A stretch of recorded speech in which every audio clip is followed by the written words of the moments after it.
Hello, nouvelle vidéo aujourd'hui. Alors ouais, changement de décor parce que en fait je suis pas chez moi, je suis pas au studio, je suis parti en vacances dans une énorme villa avec des gros youtubeurs. Clairement c'est faux. En fait c'est clairement faux. Je suis en vacances. Ça pour le coup c'est vrai.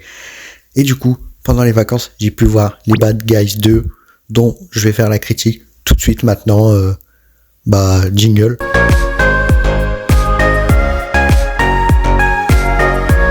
Alors, le film Les Bad Guys 2 est sorti le 30 juillet 2025 au cinéma. J'ai pu le voir en 4DX. J'ai surkiffé. Franchement, c'était trop bien. C'est la première fois que je voyais un film en 4DX. J'ai surkiffé.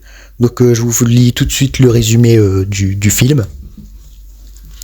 Alors que les Bad Guys sont devenus les Good Guys, font de leur mieux pour servir leur gentillesse. Ils sont contraints de sortir de leur retraite et de faire un dernier coup pour une équipe de malfrats entièrement féminine nommée les Bad Girls. Alors ce film vient des studios DreamWorks, à qui on doit Shrek, Kung Fu Panda et la trilogie Dragon.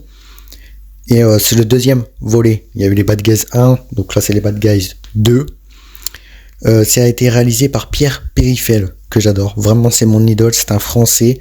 Il travaille chez DreamWorks et il nous pond des pépites. Clairement le premier c'est une masterclass, le deuxième l'est aussi. Donc comme d'hab, à chaque critique de film que je fais, il y a les points négatifs et les points positifs. Je commence tout de suite par les points négatifs. En fait il y en a pas. C'est tout, c'est clair. Il y a aucun point négatif dans ce film. Je n'ai relevé aucun point négatif. Par contre maintenant, les points positifs, on commence par le premier, l'action. Clairement, il y avait que de l'action. Alors évidemment, il y a des moments où ça se pose un petit peu. Ça se repose, tant mieux, il faut un petit peu le moment calme pour les dialogues, tout ça. Mais sinon, de l'action, encore mieux que le premier. Et gros coup de cœur pour la scène du combat de catch. J'ai surkiffé d'un point de vue animation, technique et de l'action, en fait. C'était franchement incroyable. Deuxième point positif, le doublage. Qu'est-ce que je kiffe quand un studio reprend les mêmes acteurs et doubleurs que dans le précédent volet. Et c'est exactement ce qui s'est passé là. Et je surkiffe ça. Quand ils arrivent à reprendre le même casting, c'est trop bien. Franchement, je kiffe trop. Pierre Ninet, Monsieur Loup, c'est incroyable. J'adore. Franchement, ça te colle parfaitement au personnage. On a encore Igor Gottesman, je sais pas si je prononce bien, en Monsieur Serpent. On a Jean-Pascal Zadi pour Monsieur Requin et Alice Belaïdi pour la gouvernante. Et j'en passe, il y en a encore. Mais franchement, un kiff de les revoir. Troisième point positif, l'humour. Qu'est-ce que j'ai pu rigoler. Et quelquefois des petits rictus. Mais alors des fois des fous rires et gros fous rires, sur la fin. Énorme fou rire. Vraiment, genre, j'étais mort de rire, mais aux larmes pour une scène vers la fin. Je veux pas spoiler, mais je vous laisserai la découvrir. Mais gros fou rire. Ensuite, quatrième point positif, l'animation. Encore. Non mais c'est une beauté visuelle pour mes yeux. Il me remercie à chaque fois. Franchement, c'était super beau. C'est ce mélange 3D, 2D que je surkiffe en ce moment, qu'on voit beaucoup. Et c'était déjà le cas dans le premier, c'est encore le cas dans le 2. Franchement, je surkiffe, j'ai adoré.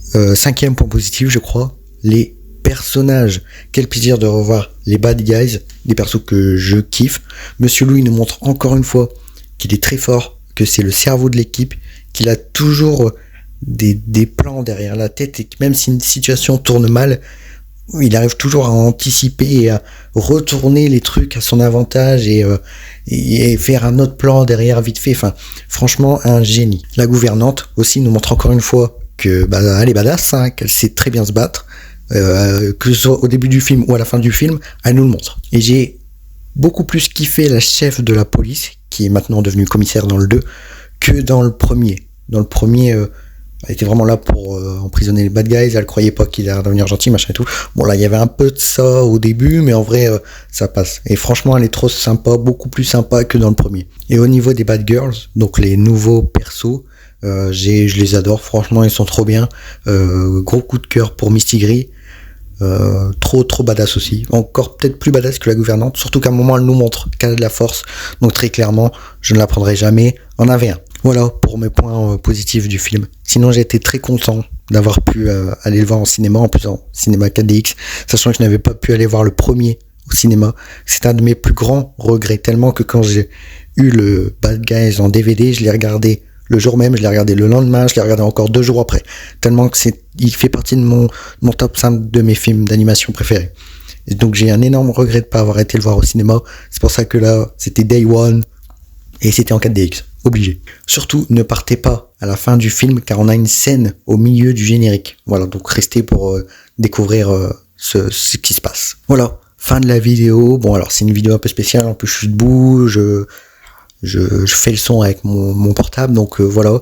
Mais voilà, on va reprendre les vidéos dans le studio dans très peu de temps.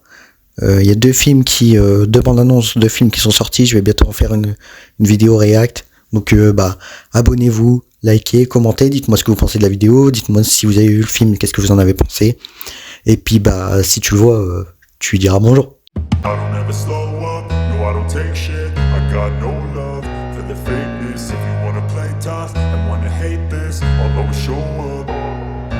I don't ever slow up, no I don't take shit. I got no love for the